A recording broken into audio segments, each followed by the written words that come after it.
Ndabasuje cyane rero kandi nongeye kubaha ikaze, nizere ko mwese muguwe neza. Ni ku Ibendera TV, igitondo nizere ko cyagenze neza. Ndabona turi kugenda tugera mu masaha akuze y'umunsi. Nizere ko mwese ubuzima bumeze neza aho muherereye hose, mugenda mukubwa neza n'ibiganiro ndetse n'inkuru tubagezaho ku Ibendera TV. Nizera ko mwaramaze gukora subscribe kuri channel yacu Ibendera TV. Hanyuma ubwo iyo bimeze gutyo rero muba muri kugenda mubyinjiramo neza ku Ibendera TV, hanyuma mugakomeza kugenda mubona amakuru tubagezaho nk'ako kanya. Nizera kandi ko mwaramaze kugenda mukora like kuri channel yacu, nako izi nkuru mugenda mudufasha kuzisangiza abandi hirya no hino. Uyu munsi tugiye kwibanda ku birebana n'urugamba ruri hagati ya Mai Mai ibice byo muri teritwari ya Fizi mu ntara Kivu y'Amajyepfo. Ni urugamba rukomeye cyane rugomba kuza kugira byinshi rukora muri aka gace byanze bikunze, kubera ko ari urugamba rwamaze gukomera cyane. Hanyuma kandi turarebera hamwe n'ibivugwa ko Vital Kamerhe yakomeje gukoza imitwe y'intoki ku kongera kuba perezida w'inteko ishinga amategeko muri Repubulika Iharanira Demokarasi ya Kongo. Ni ibintu bikomeje kugenda bivugwa hariya muri iki gihugu cy'abaturanyi cya Repubulika Iharanira Demokarasi ya Kongo. Nitwa na Cretine Rushwa, nikaze rero ku Ibendera TV. Nizere ko nyine ibihe bikomeje kugenda bibamerera neza, ari nako tugenda tubifuriza kugira ubuzima bwiza. Reka tudatinze cyane tuzamuke n'iyi nkuru ivuga ko rwamaze kwambikana hagati ya Mai Mai muri teritwari ya Fizi mu ntara ya Kivu y'Amajyepfo. Mu bice byo muri teritwari ya Fizi mu ntara Kivu y'Amajyepfo habereye urugamba rukaze rwahanganishije imitwe ibiri ya Mai Mai. Ni imirwano yabaye kuri uyu wa kabiri tariki ya 23 Mata muri uyu mwaka w'2024, ikaba yabereye muri village ya Nyange ho muri teritwari ya Fizi mu ntara ya Kivu y'Amajyepfo mu gihugu cya Repubulika Iharanira Demokarasi ya Kongo, nkuko iyi inkuru tuyikesha ibinyamakuru birimo Minembwe Capital n'ibindi binyamakuru bitandukanye. Iyi mirwano yari yashyamiranyije umutwe w'inyeshyamba za CNPSC uyobowe na Generali Yakutumba na Mai Mai, igizwe ahanini nabo mu bwoko bw'abapfurero. Minembwe Capital News dukesha inkuru yabwiwe ko urwo rugamba ruhanganishije imitwe ibiri ya Mai Mai, ko kandi rwatangiye mu ijoro ryo kuri uyu wa mbere rukaba rwagejeje mu gitondo cyo kuri uyu wa kabiri rucyambikanye hagati y'aba bombi. Nk'uko aya makuru abivuga ngo nuko umutwe wa CNPSC waha muri ya Kutumba ushinja abarwanyi ba Biroze guhohotera abaturage ndetse no kwica kibandi abaturage. Ahanini bakavuga ko bica abasivile bo mu bwoko bw'Ababembe. Iyo ntambara ikaba yahesheje abarwanyi ba William Yakutumba kwirukana Bironze bishambuke ndetse babasha no gutwika ibirindiro byabo biherereye muri village ya Nyange.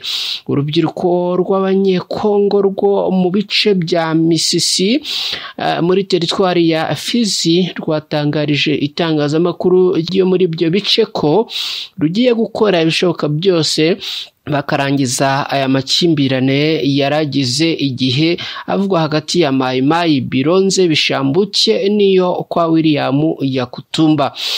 Aba b'urubyiruko bagize bati twe nk'urubyiruko rw'imisisi turasaba ko amahoro yagaruka ku mpande zombi zihanganye. Bizaba na ngombwa ko tunyura muri FARDC kugira ngo amahoro agaruke mu buryo bwose. Uyu mukuru w'urubyiruko rw'imisisi Bwana Adogo Mopero Denisi yanasabye ko iyo mitwe yitwaje imbunda yahagarika ibyo bitero ndetse bakemera bagaca bugufi bakemera no gukorana bya hafi na FARDC, PNC na ANR. Twabibutsa ko iyo mirwano yabereye Nyange yatumye abaturage benshi bongera guta ingo zabo bagahunga bagana mu mashyamba.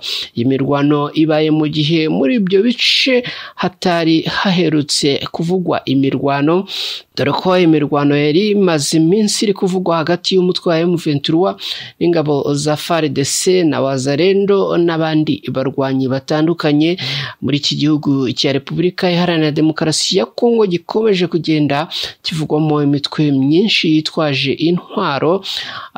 Ikaba rero ibi byakomeje kugenda bifata indi ntera, aho noneho urugamba rwabyukiye hagati y'iyi mitwe ya Mayimayi.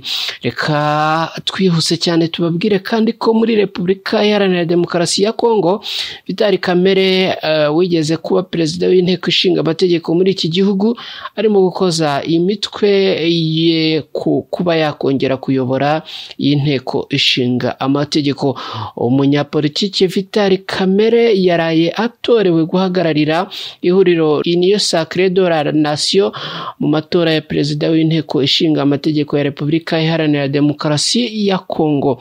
Kamerhe wakunze kwibasira u Rwanda asanzwe ari visi minisitiri w'intebe wa Repubulika Iharanira Demokarasi ya Kongo ndetse akaba na minisitiri w'ubukungu muri iki gihugu.